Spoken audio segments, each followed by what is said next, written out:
இப்ப நாங்க எங்க நிக்கிறோம்னு பாத்தீங்கன்னா ஒரு அழகான ஒரு இடத்துக்கு வந்திருக்கோங்க.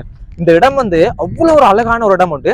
இப்ப நான் கடைசியா உங்களுக்கு இந்த இடத்தை காட்டுறேன். அதுக்கு முதல் இன்றைக்கு ஒரு வீடியோ ஒன்று பார்த்தனாங்க. அதாவது தவகரண்ட வீடியோ அனுரகுமார் திசாநாயக் அவங்களோட வீட்டை அந்த யூடியூப் சேனல் செய்யக்கூடிய தம்பி பாத்தீங்கன்னா சகோதரம் போய் இருக்குது. அவர்கள் வீட்டான் வந்திருக்கிறோம். வந்த இடத்துல வந்து அழைச்சி உள்ளுக்க கூப்பிட்டு என்னோட எல்லாம் கதைச்சு இதே யோசிச்சு பாருங்க. இப்ப நீங்களோ நானோ இல்லைன்னா இந்த வீடியோ பாக்குறேன் நீங்களோ சும்மா ஒரு பொதுமக்கள் மஹிந்த ராஜபக்ச அவங்களோட வீட்டை இல்லண்டா ரணில் விக்ரமசிங்க அவங்களோட வீட்டை நம்ம போற மட்டும் வச்சுக்கோமே, போனா என்ன நடக்கும்? என்ன நடந்திருக்கும்? என்ன நடக்கும்? ஒண்ணுமே நடந்திருக்காது. மஹிந்த ராஜபக்ச ரணில் விக்ரமசிங்க அவங்களுக்கு முன்னாடி ஒரு ஆஃப்டர் ஆல் ஒரு மினிமம் ஒரு மேக்ஸிமம் அந்த லெவலில் போக முன்னாடி ஒரு சொல்ற ஒரு எம்பி ஒரு எம்எல்ஏ அந்த மினிஸ்டர் அப்படிங்கிற கீழ்பட்ட லெவலில் இருக்கு. அவங்களோட வீட்டுக்கு முன்னாடி போறதுக்கு முன்னாடி அவங்களோட வாசல்ல கூட நீங்க போய் நின்று பாருங்க. அவங்களோட வீடு இருக்கிற அந்த வாசல் இருக்கிற அந்த 3 ரோட்ல உங்களால ஒரு 10 நிமிஷம் நிக்க முடியும். என்ன முதல் கேள்வி, யாரு நீ, எங்க இருந்து வந்திருக்க, அவங்க பேசுவாங்க. ரெண்டாவது விஷயம், உள்ள போகணும் இல்லை பார்க்கணும்னு ட்ரை பண்ணா கூட அடிச்சு விரட்டுவான். வர முன்னுக்கே இருப்பான் கொட்டான வச்சுக்கிட்டு அடிச்சு துரத்துறலாம். அவன் வேலை அது அவனை குத்தம் சொல்ல முடியாது. ஏன்னா அவனோட உள்ள தூக்கி போட்டாலும் ஆச்சரியப்படுறதுக்கு 10 நிமிஷம் நிலை மறிய தெரிஞ்சா உடனே கேமரால பிடிச்சி வச்சுட்டு எம்பிகளுடைய பாதுகாப்பு அச்சுறுத்தலை மீறும்படி சுற்றி திரிந்த சந்தேக நபர் ஒருவர் கைது அப்படின்னு சொல்லிட்டு நம்மளோட போட்டோவை பிரேம் போட்டு மாட்டி வைக்கும். இன்னொன்று அந்த வீடை பாருங்க. அந்த வீடு வந்து பெரிய ஆடம்பரமான வீடும் இல்ல, அதுக்குன்னு ஓலை கொட்டிலும் இல்ல, ஒரு நடுத்தர வர்க்க மாதிரிக்கு சாதாரண வீடு. அவங்களோட வீட்டுக்கு அந்த தவகரன் போகும்போது எல்லாம் கிரவல் ரோடுங்க. ஆமா, தார் ரோடு கூட இல்லைன்னு பின்தங்கி ஏரியா. தம்புதேகமா, அனுராதபுரத்துல இருக்கிற தம்புதேகமா அப்படிங்கிற அந்த ஊர்ல வந்து ஒரு சாதாரண வீடு. தமிழ் கலாச்சாரங்களுக்கு வித்தியாசமான மாறுபட்ட ஒரு சிங்கள கலாச்சாரமுடைய வீடு தான். ஆனால் நீங்க யோசிச்சு பார்க்கணும், அவர் கிட்டத்தட்ட 1967 பிறந்தவர், கிட்டத்தட்ட 57 வயசாகிற ஒரு மனுஷன். இப்போதான் 9வது நிறைவேற்றி அதிகாரம் கொண்ட ஜனாதிபதியாக ஆயிருக்காரு. ஆனால் அந்த 67 இருந்தாலும் கிட்டத்தட்ட அவர் எனக்கு தெரிஞ்சு நான் பார்த்த பல விஷயங்கள் படி அவருடைய 31வது வயதுல வந்து அவர் ஜேவிபியோட இளைஞர் அணி கழகத்துக்கு வந்து தலைவராக இருக்கிறாரு. அண்ட் 97ஆம் ஆண்டு அந்த சொச்சத்தில் வந்து ஜேவிபியோட துணைத் தலைவராகி 2000 ஆண்டுக்கு முன்னமே ஜேவிபியோட தலைவராக இருக்கிறார். அண்ட் தென் அப்படிப்பட்ட ஒரு சாதாரண இப்போ வர்ற காலங்களில் பார்த்தீங்கன்னா ஒரு சாதாரணமா இல்லையா, சாதாரணமா ஒரு நார்மலா ஒரு கட்சி ஒரு 10 பேரை கொண்டு கட்சி ஆரம்பிக்கிறோட வீடு எவ்வளவு பெருசா இருக்கு. வாகனங்கள் இருக்கு, அது வச்சிருக்கான், குறைஞ்ச 2 மாடியில இருக்கு, 2 மாடி வீடு வச்சிருக்கான். ஆனா இவ்வளவு காலம் இருந்து அவருடைய வீட்டுக்குள்ள போய் அவங்க அம்மா கூட ஒரு வீடியோல அவங்க அம்மாவோட காலில் உட்காந்துருந்து அம்மாவோட காலை தடவி ஆசீர்வாதம் வாங்குறாருமா, நான் ஜனாதிபதி ஆகிட்டேன். வீட்டை சுத்தி பார்த்தா சாதாரண பழைய அந்த காலத்து போட்டோ பிரேம்களும் நம்ம முன்னெல்லாம் பார்த்து எல்இடி டிவி வர்ற முன்னாடி பார்த்து அந்த முன்னாடி இந்த டக் பெருசான அந்த டிவி தெரியுமா, அந்த டிவி அந்த எல்சிடி டிவியை தான் சின்ன கால வரைக்கும் பெட்டி டிவி. ஆமா, பெட்டி டிவி.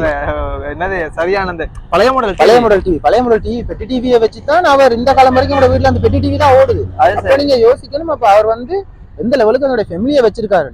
அண்ட் தென் இப்ப நிறைய பேர் சொல்றாங்க இந்த ஜனாதிபதியா தமிழ் மக்கள் சில பேர் என்ன சொல்றாங்க, இப்ப நமக்கு வந்து நாங்க என்னதான் இருந்தாலும் இளைஞர்கள் அதிகமான வரலாறுகள் நமக்கு தெரியும். சில பேர் எப்படியான கருத்துக்களை சொல்றாங்கடா, இதுல இந்த வீடியோ பாக்குற பழைய ஆட்கள் யாராவது இருந்தீங்கன்னா நீங்க சொல்லுங்க. என்னடா தமிழ் மக்களுக்கு எதிர்காலத்துல அனுரகுமார் திசாநாயக் அவங்க வந்து ஆபத்தானவரா இருப்பார். அவர் வந்து சற்றியான ஊழல் மிக்க மோசமான ஒரு இனவாதம் பேசக்கூடிய ஒருத்தர் தான். ஆனா யாருமே அதை வந்து கண்டுகொள்றாங்கல்ல. எதிர்காலத்துல மக்களுக்கு மிகப்பெரிய ஒரு ஆபத்தானவரா, தமிழர்களுக்கு முக்கியமா ஆபத்தானவரா வருவார் சில பேர் சொல்றாங்க. இது உண்மையா பொய்யா? நாங்க பார்க்கும்போது நமக்கு என்ன தோணுது, நல்ல மனுஷன் நல்லதை செய்யறேன், அந்த வீடெல்லாம் பாருங்க எவ்வளவு சாதாரணமா இருக்குது.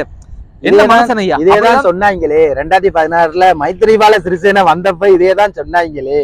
ஏன்னா அவர் ஆட்சிக்கு வந்து இதான் ஒண்ணுமே நடக்கலையே. அந்த 5 வருஷமும் ஒரு சமூகமான ஒரு மைத்ரிபால சிறிசேனாவுக்கும் இவருக்கும் நிறைய வித்தியாசம் இருக்கு. அவர் எந்த ஒரு அதிரடியான விஷயங்களும் செய்யல. நாட்டை வந்து சுமூகமான விலகி நிலைக்கு கொண்டு போய்கிட்டு இருந்தாரு.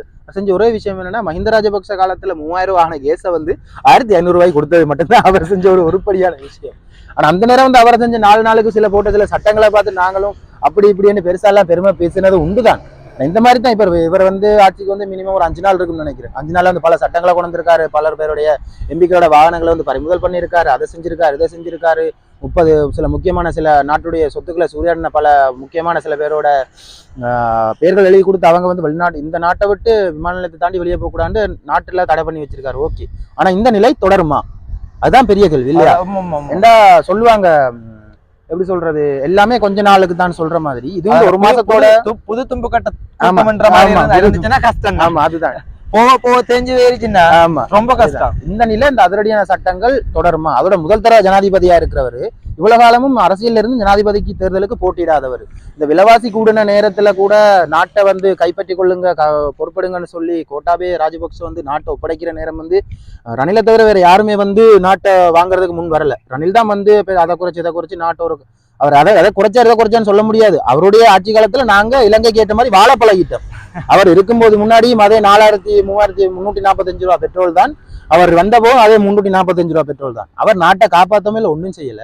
நாங்க தான் அந்த நாட்டுக்கு ஏற்ற மாதிரி நாங்க மாறிக்கொண்டு போனோம். இப்ப அதே மாதிரி தான் இருக்க போகுதா? இல்ல ஏன் இவ்வளவு காலமும் அவர் அரசியலுக்கு வரல, அரசியல்ல இருந்தும் ஏன் ஜனாதிபதி தேர்தலுக்கு போட்டியிடல, இப்ப வந்த தேர்தலில் ஏன் போட்டியிட்டு ஜனாதிபதி ஆயிருக்கிறாரு? இது எங்களுக்கு தெரியாது. ஏன்னா இளைஞர்கள் நாங்கள் சில பார்க்குற விஷயங்களையும் கேட்குற விஷயங்களையும் வச்சுதான் நாங்கள் சில விஷயங்களை முடிவெடுப்போம்.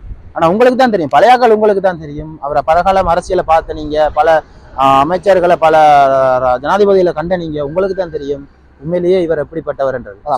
மற்ற ஜனாதிபதிகள் இதுக்கு முதல் இருந்த ஜனாதிபதிகள்ல முழுக்க அவர் மாறுபட்ட ஒரு ஜனாதிபதினு சொல்றாங்க. ஆமா, ஆனா அது உண்மையா? சில நேரத்துக்கு அது அப்படி நடக்குமா என்றது யோசிக்கும். இப்ப பாத்தீங்கன்னா அவர்கள் விழுந்த வாக்கு வீதங்களோட வித்தியாசம் வடக்குலையும் கிழக்குலையும் அவர்கள் அதிகமான வாக்கு வீதங்கள் விழல.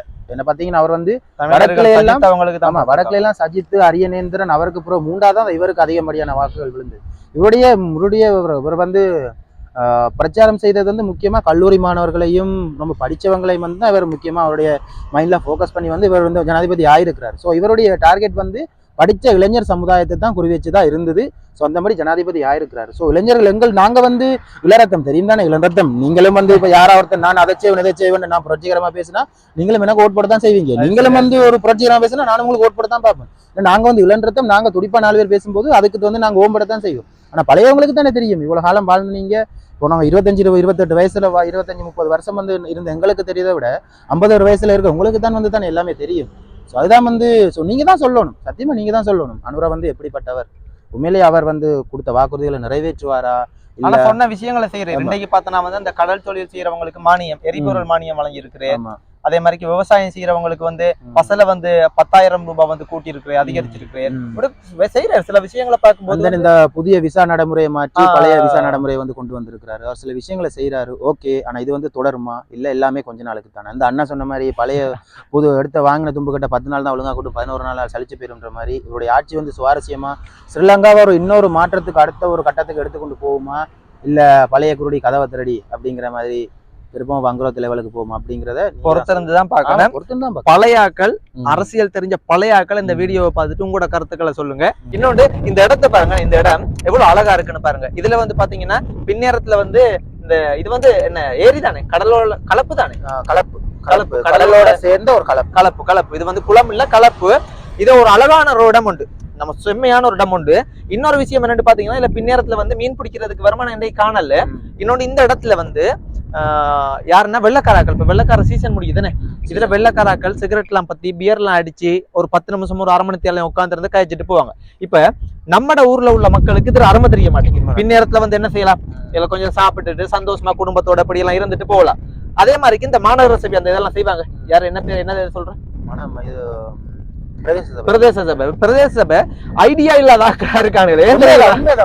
இதை ஒரு பாதுகாப்பா இந்த பக்கமும் ஒரு எதையாச்சும் ஒண்ணு போட்டு ஒரு 2 இருக்கைகள் எதையாவது அமைக்கலான்னு பாக்குறதுக்கு எவ்வளவு சந்தோஷமா இருக்கும். அப்ப அந்த மாதிரி எதுவுமே செய்யாம சும்மா இந்த மாதிரி இதெல்லாம் வீணாக்குறானுங்க. ஒரு ஐடியா இல்லாத ஆக்கள் அப்படின்னு தான் சொல்லணும். என்னோட ஒரு அழகான ஒரு இடத்த பாருங்க, இந்த இடத்த பாருங்க எவ்வளவு அழகா இருக்கு. பின் நேரத்துல அந்த சைடு திருப்புங்க, அந்த சைடு பாருங்க எவ்வளவு சன்செட்டா இருக்குன்னு பாருங்க. சன்சைட் அந்த சைடு சன்செட் இருக்கு, அப்படியே திருப்பி இந்த சைடு பாத்தீங்கன்னா சன்ரைஸ், அப்படியே பேக் சைடுல சன்ரைஸ், முன்னுக்கு சன்செட். ரொம்ப ரொம்ப காமான ஒரு ஷட்டில்டான அமைதியான இடம். இன்கேஸ் நான் ஒரு எக்ஸாம்பிள் சொல்றேன், பாத்தீங்கன்னா மட்டிகளி ரோட் பார்த்திருப்பீங்க ட்ரின்கோல. மட்டிகளி ரோட்ல ரொம்ப ஃபுல்லா டிராபிக் ஜாமா, எந்த நேரம் பார்த்தாலும் 24 hours வாகனங்கள் போயிட்டே வந்துகிட்டே இருக்கும். அந்த சைட்ல அந்த நடப்பாதையில அவ்வளவு ஸ்டேர்ஸ் போட்டிருக்கீங்க ஆக்கள் உட்கார்றதுக்காக. ஒரு 24 hours டிராபிக் ஜாம் இருக்கிற இடத்துல எவ்வளவுக்கு மக்கள் அந்த டிராபிக்ல ஃபுல்லா எவ்வளவுக்கு மக்கள் ரிலாக்ஸ்ட் ஆவாங்க. அது இந்த மாதிரி கொஞ்சம் எம்டியான ஷட்டில்டான இடத்துல ஒரு 4 சேர்ஸை போட்டிருந்தா, சின்ன பெஞ்ச் அடிச்சிருந்தா, அதுல செலவழிக்கிற காசுல ஒரு கொஞ்சத்தை ஒரு மினிமம் ஒரு 10% இதுல செலவழிச்சு ஒரு பெஞ்சை போட்டிருந்தா கூட இதுல நம்ம வழியை உட்காந்து ரிலாக்ஸ் பண்ணலாம். தெரியும் தானே? ஏன்னா இந்த சைடும் ஊர் இருக்கு, இந்த சைடும் ஊர் இருக்கு, ரெண்டுக்கு நடுப்பட்ட இடத்துல சின்ன ஒரு இதுல நம்ம போடும்போது நம்ம நிறைய பேர் இங்க இந்த இடத்துல பார்த்து ரிலாக்ஸ் பண்றது எவ்வளவோ நல்ல சான்சஸ் இருக்கு. பாருங்க ஸ்ரீலங்கால இருக்கிற நமக்கு அந்த ஐடியா இல்ல, ஆனா வெளிநாட்டுல இருந்து வந்து போறவங்க இங்க வந்து ரிலாக்ஸ் பண்ணிட்டு போறாங்க. அந்த எங்க அண்ணன் சொன்ன மாதிரி இன்றைக்கு தான் நம்ம பாக்கல, இல்லாட்டி ஒரு 5 தடவை 10 வெள்ளக்காரிகளாவது இதுல நிக்குமே. எவ்ரி டைம் ஈவினிங் இந்த சைடு எல்லாம் வந்து போய்கிட்டு இருக்கு. நான் பார்க்கும்போது டைம் எல்லாம் நீ வந்து சைக்கிளை விட்டுட்டு இங்க உட்காந்து ரிலாக்ஸ் பண்ணி ஃபிஷிங் பண்றாங்க. கடல்ல ஃபிஷிங் பண்ண முடியும், இந்த இடத்துல வந்து ஃபிஷிங் பண்றாங்க. இவ்வளவு காலமான இடம் இருக்கப்போ இந்த இடத்துல வந்து நம்ம வந்து சில விஷயங்களை செய்யும் போது ஸ்ரீலங்காவோட ஃபியூச்சருக்கு வந்து அதோட அடாப்டடான விஷயமா இருக்குங்கிறது வந்து என்னோட ஒரு தாட். ஏன்னா சிறு துளி தான் பெருவெள்ளம். சின்ன சின்ன விஷயத்த செஞ்சீங்கன்னா தான் நாளைக்கு ஒரு பெரிய விஷயமா அது வந்து உருவாகும். இது உங்களுக்கு சின்ன விஷயத்தையே செய்ய முடியலண்டா என்னத்த சொல்றது? இனிமே இந்த அனுரகுமார் திசாநாயக் அவங்களோட ஆட்சிக்கு பிற்பாடாவது பெரிய மாற்றங்கள் வருதான்னு பாப்போம். நிறைய பேர் நம்பிக்கை வச்சிருக்காங்க. அண்ட் தென் சேம் வந்து இது வந்து எதுக்காக வந்து இப்ப ஒரு எக்ஸாம்பிள் சொல்லணும்னு சொல்ல போனா, இப்ப சவுத் சைடு வந்து அண்ட் வெஸ்ட்ல வந்து இருக்கிற அளவுக்கு டூரிசம் வந்து ஸ்ரீலங்கால இல்ல. ஸ்ரீலங்கால ஐ மீன் ட்ரிங்கோல கிடையாது. ஏன்னா ட்ரிங்கோ இன்னும் வந்து அந்த அளவுக்கு எழுச்சி ஆகல. இது வந்து ஒரு விசித்திரமான வித்தியாசமான பிரைஸும் இல்லாம சின்ன சின்ன விஷயங்களுக்கு வந்து நம்ம ஃபோக்கஸ் பண்ணும்போது எதிர்காலத்துல இந்த சின்ன விஷயங்கள் கூட ஸ்ரீலங்கால வந்து டூரிசம்ல ஒரு பெரிய ஒரு பூஸ்டை கொண்டு வருங்கிறது வந்து ஒரு டூரிசம் ஃபீல்ட வேலை செய்யற ஒரு எம்ப்ளாயா ஒரு ஸ்டாஃபா என்னோட வந்து ஒரு கருத்து அப்படிங்கறத நான் இந்த இடத்துல பதிவு பண்ணணும்னு நினைக்கிறேன். சரி மக்களே, நன்றி. நாங்க கதைச்ச முக்கியமான விஷயம் வந்து நீங்க வந்து அனுரகுமார் திசாநாயக் அவங்கள பத்தி என்ன நினைக்கிறீங்க? அவர் ஆட்சி எதிர்காலத்துல தமிழர்களுக்கு சாதகமா இருக்குமா, பாதகமா இருக்குமா, இல்லைன்னா ஆபத்தா இருக்குமா? கட்டாயம் சொல்லுங்க. நன்றி. என்னோட மைண்ட் வாய்ஸ் நல்லதுதான் செய்வார்னு நினைக்கிறேன், நல்லதே நினைப்போம். அண்ட் இந்த காணொலியை பார்த்த எல்லாருக்குமே தேங்க்யூ. அண்ட் அண்ணனுக்கு இந்த வீடியோல வாய்ப்பு தந்த அண்ணாக்கு ரொம்ப தேங்க்யூ. அண்ட் இந்த வீடியோ பிடிச்சிருந்தா லைக் பண்ணுங்க, கமெண்ட் பண்ணுங்க, ஷேர் பண்ணுங்க. அண்ட் உங்க ஃப்ரெண்ட்ஸ் எல்லாருக்கும் சப்ஸ்கிரைப் பண்ணுங்க. முக்கியமா அனுராவோட ஆட்சி தமிழர்களுக்கு பாதகமா இல்ல சாதகமா இல்ல பாதிப்பா அப்படிங்கிறத கமெண்ட்ல சொல்லுங்க. பை.